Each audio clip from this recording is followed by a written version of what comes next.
And I would like to link this with the speech of our friend from Bank Islami, Amir. I'm amazed to hear the story of the Bank Islami and the way things have moved up. So, and I like to draw parallels to a conventional bank, an old bank in Pakistan, and then come to the point of the summit on it. So, one of the big bank in Pakistan is actually run by the owner.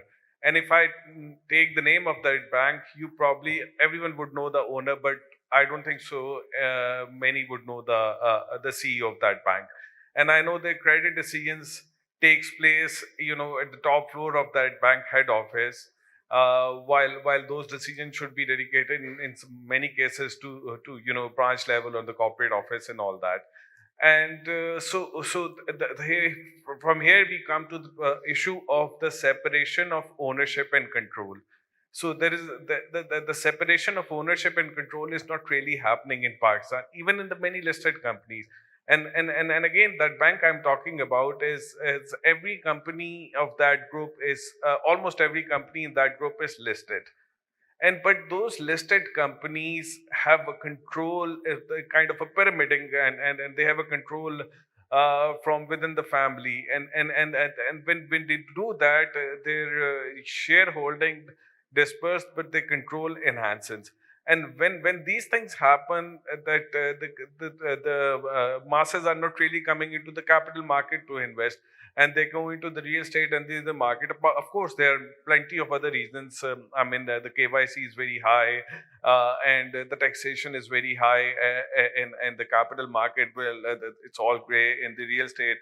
And every now and then you get the amnesty scheme and everything. Now construction getting the industry status, and there's so many issues in the stock exchange. But one of the fundamental reason is that there is a less separation of ownership and control. And of course, it's not the model everywhere has that. In Germany, Japan, they moved on this ownership model, where the US and the West has moved on the more on the separation of the control. But every like an authoritarian and a democratic system, there are pluses and minuses of that.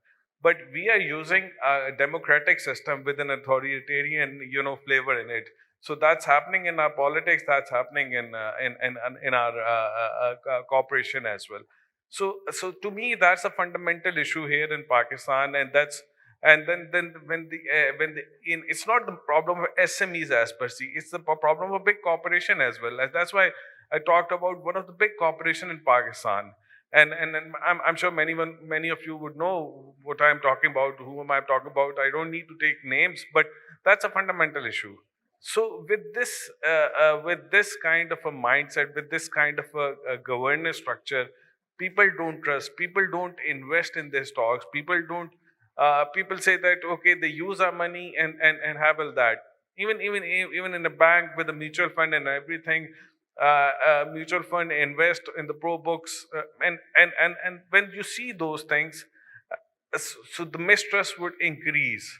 So that's we need to regain that trust. So we need to have more examples like Bank Islami to come on foray, and that would gain the trust of the people, and that can attract the capital as well as the capability. Now this guy is sitting, he's a capable guy. Now many people would like to invest in this company, and that's how it happens. So coming to Samad, because Samad is running is from one of the big groups, and they don't have that kind of an issues in that. And Angro has a very different history, management run company. Then the Dawood family coming up into that. And I've been interacting with the board of Angro Corp, and I've seen that would say that there's so many independent members and all that. And the management, the Angro Corp CEO was once Inbox CEO, and he grew up with the company and everything. So there are examples that. But some of the problem with many other organizations, the way I talked about the another bank and the control and ownership, how to change that culture and how to work on this. So I think it's a really good question, and at the end, I think it's all about understanding what behaviors get rewarded, right? Because we are benefit seeking or benefit maximizing beings, and at least when Amir Khan Saab was talking about the code of corporate governance, and when it came in, we were one of the strongest deniers of wanting to go for that. Right, it was a big problem for us.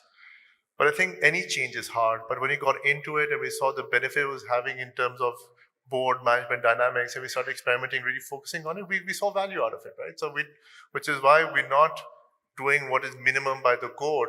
We have half of independent. We don't need to do that. But it's one of the best ways of getting the capabilities that you need, an external perspective that you need, because the role of the owner is different from the role of the board, which is different from the role of the management. And because we double hat a lot of these responsibilities, we tend to forget that there is a different responsibility at every single layer. And because we forget that, we can't spot opportunities. So having the ability to have a management team run by leaders like Ayas and others, it means that we don't need to manage. We can focus on saying, okay, how does the board work? Where's the long-term direction? How do we allocate capital? How do we get the right people to come up the organization? And that brings scale and diversity and helps us to manage complexities in a much better way.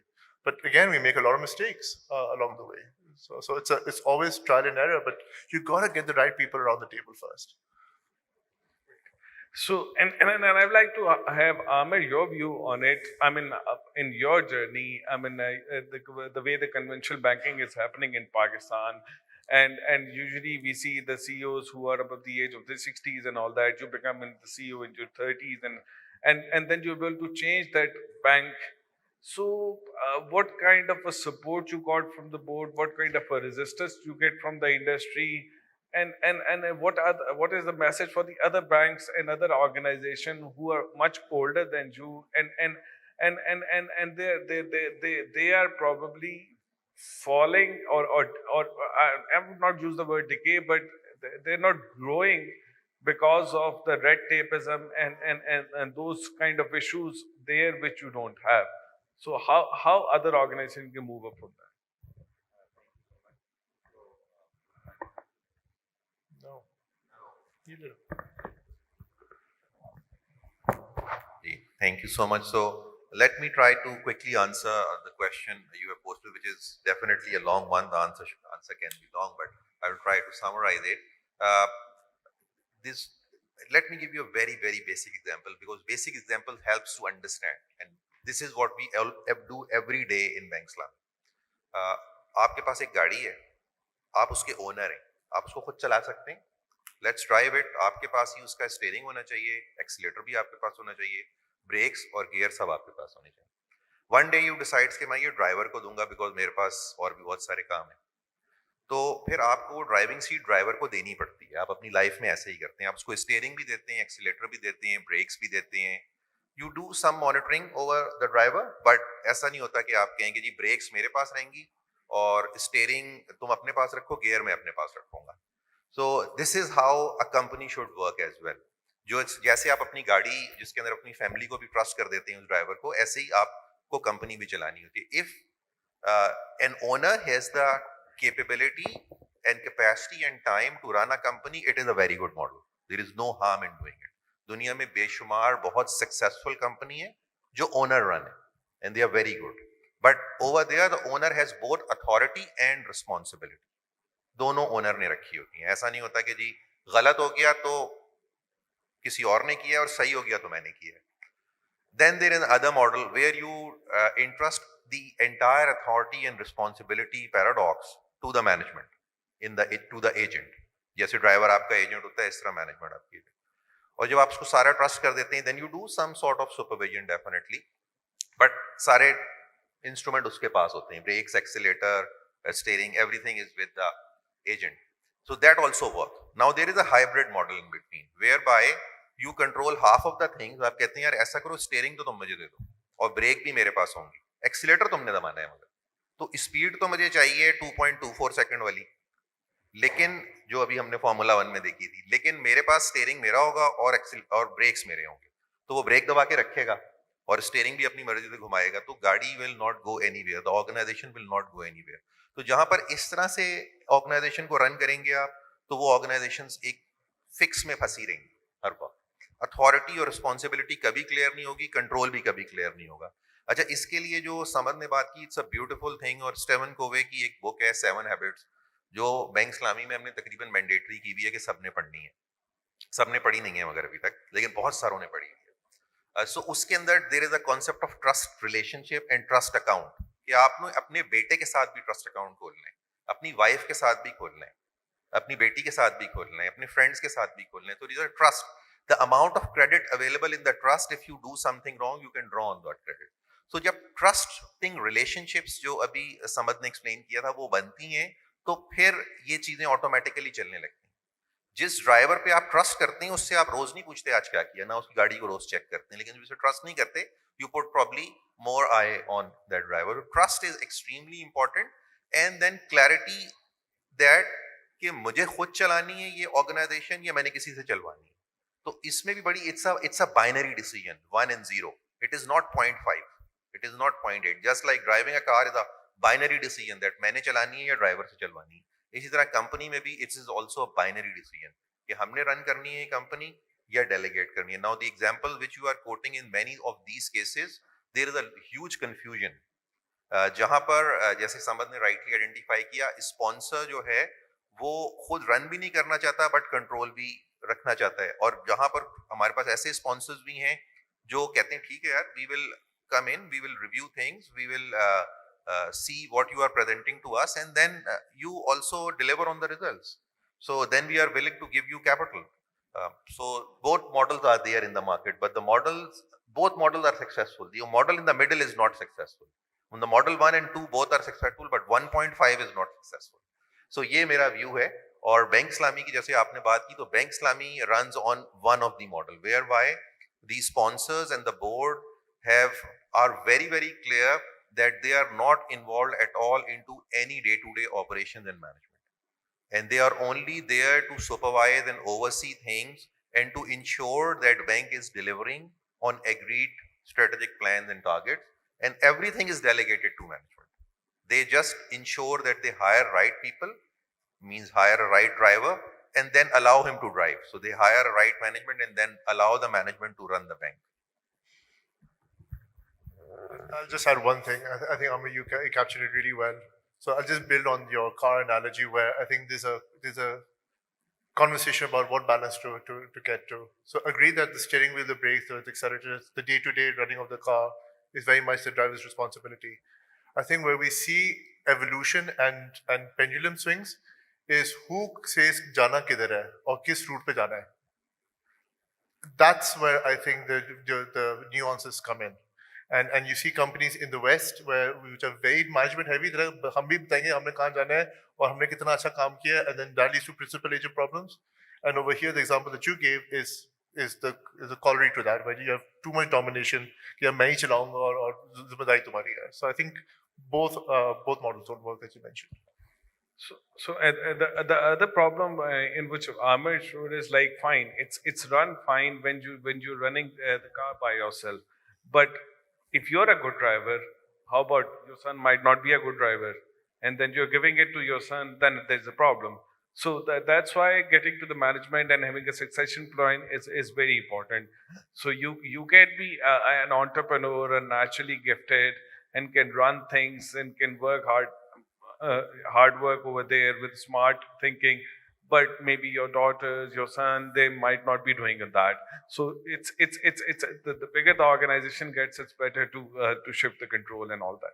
So so the discussion time is coming up. So I would like to take some questions. Yes, sir, please. Samar Saab, I was struck by your remark, gas at a commercial price leading to a urea at a commercial price. Are we looking at the Kisan March to Islamabad? Your answer, and then I like Ali Khizar to also comment on it. Thank you. So I think that not at all are we thinking about or proposing that the urea prices should go up for everybody. But it's well understood that non-targeted subsidies lead to perverse incentives. Whenever we separate economic viability from financial feasibility, perverse incentives come in. And that is not good for the economy overall or society. At the end, the society pays a price for it.